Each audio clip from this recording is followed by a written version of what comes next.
నేరాల నియంత్రణలో ప్రతి పౌరుడు ఒక పోలీసులా వ్యవహరించాలని తెలంగాణ రాష్ట్ర police housing corporation chairman Koleti Damodar పేర్కొన్నారు. పెద్దపల్లి జిల్లా గోదావరికని గౌతమి నగర్ లో కాలనీవాసులు ఏర్పాటు చేసుకున్న సీసీ కెమెరాలను సిపి చంద్రశేఖర్ రెడ్డితో కలిసి ఆయన ప్రారంభించారు.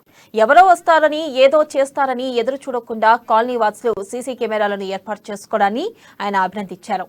ఇక దొంగలను గుర్తించడంలో సీసీ కెమెరాలు ఎంతగానో ఉపయోగపడతాయని దామోదర్ తెలిపారు.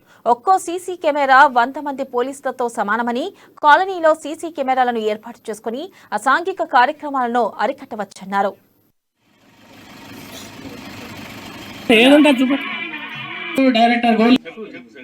నా పేరు ఠాకూర్ హరి సింగ్, సొసైటీ సెక్రటరీని. ప్రత్యేకంగా అధ్యక్ష వారికి కృతజ్ఞతలు తెలుపుతున్నాను.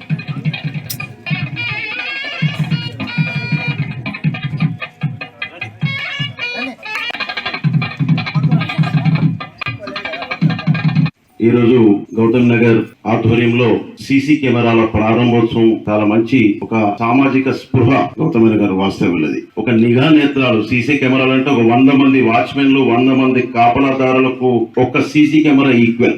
ఎందుకంటే హైదరాబాద్ లో గానీ ఎక్కడ చూసినా కూడా నేరాలు ఎన్ని జరుగుతున్నాయంటే ఒక కారు ఎత్తకపోతే పోలీస్ వాళ్లకు ఇమీడియట్ పట్టేస్తున్నారు. సీసీ కెమెరాల సాయంతో దొరుకుతున్నారు దొంగలు. సరే, మనకు కనబడకుండా ఉన్న వాళ్ళు కావచ్చు, కానీ సీసీ కెమెరాలు మనకు కనబడే దేవుళ్ళు అన్నట్టు. మనకు డైరెక్ట్ మనం